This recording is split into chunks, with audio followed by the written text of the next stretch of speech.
Hi விவோஸ், வாங்க சாப்பிட்லாம். இன்றைக்கி ஆடி அமாவாசை ஸ்பெஷல் என்னன்னு பார்க்கலாம் வாங்க. லைக் பண்ணுங்கள், ஷேர் பண்ணுங்கள், சப்ஸ்கிரைப் பண்ணுங்கள், ஆல் பெல் பட்டனை கிளிக் பண்ணுங்கள், ஸ்கிப் பண்ணாமல் பாருங்கள். விவோஸ் பாருங்கள், நம்ம குடியிருக்கிற இடத்துல நம்மளுக்கு பூஜை ரூமில் இடம் இல்லைனாலும் இந்த மாதிரி குட்டி குட்டி இலை போட்டு படைக்கணும். 3 இலை நம்ம வீட்டில், உங்கள் வீட்டில் என்ன பழக்கமோ 3 இலையோ 5 இலையோ அந்த பழக்கத்தை நம்ம ஒரு நாளும் மாற்றக்கூடாது. நம்ம பெரியவங்க என்ன செய்தாங்களோ அதை தான் நாம் இந்த அமாவாசை தினம் ஒரு இதுவெல்லாம் திதி அது மாதிரிலாம் இருக்கிறதெல்லாம் மாற்றாமல் கும்பிடணும். மீதியெலாம் நம்ம இஷ்டம் போல் கும்பிட்டுக்கலாம். நாள் கிழமெல்லாம் நம்ம இஷ்டம் போல் கும்பிட்டுக்கலாம். பித்தர்கள் மட்டும்தான் எதுவும் அந்த நாளில் எப்படி பழக்கமோ அது போல் கும்பிடணும். இப்போ பாருங்கள், சாம்பார் சாதம் இன்றைக்கி ஆடி அமாவாசை ஸ்பெஷலு. சாம்பார் சாதம், பால் பாயசம், பீன்ஸ் பருப்பு உசிலி பண்ணி வச்சுருக்கேன், வாழைக்காய் வறுத்து வச்சுருக்கேன், பருப்பு தக்காளி ரசம் வச்சுருக்கேன். எங்கள் மாமியாருக்கு ரொம்ப பிடிக்கும் நான் வைக்கிற ரசம், அதனால் ரசம் ஊற்றி வச்சுருக்கேன். பருப்பு தக்காளி ரசம், இது முருங்கைக்காய் கத்திரிக்காய் சாம்பார் சாதமும் கொஞ்சம் தனியாக செய்தேன். இது பால் பாயசம், பாதாம் மில்க் பாயசம்.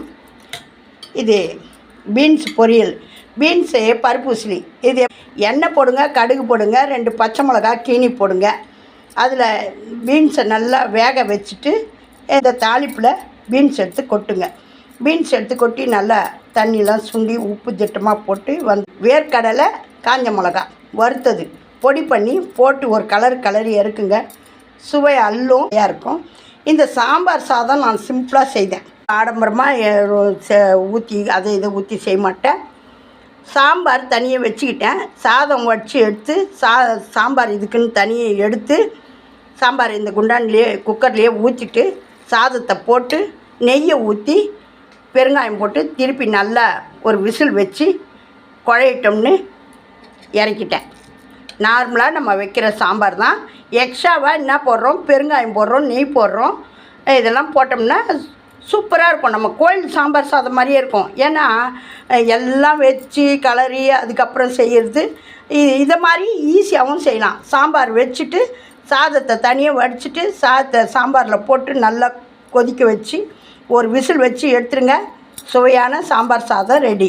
கருவேப்பிலை கொத்தமல்லி தூவி இறக்கி பண்ணுங்கள், ஃபாலோ பண்ணுங்கள், சப்ஸ்கிரைப் பண்ணுங்கள், ஆல் பெல் பட்டனை கிளிக் பண்ணுங்கள், ஸ்கிப் பண்ணாமல் பாருங்கள். இந்த மாதிரி அமாவாசை தினங்களை படைங்க. அமாவாசை தினம் இல்லை, எங்களுக்கு அமாவாசை இல்லைன்னு சொல்கிறவங்க காக்காய்க்கு ஒரு பிடி சாதம் வச்சுட்டு சாப்பிடுங்க.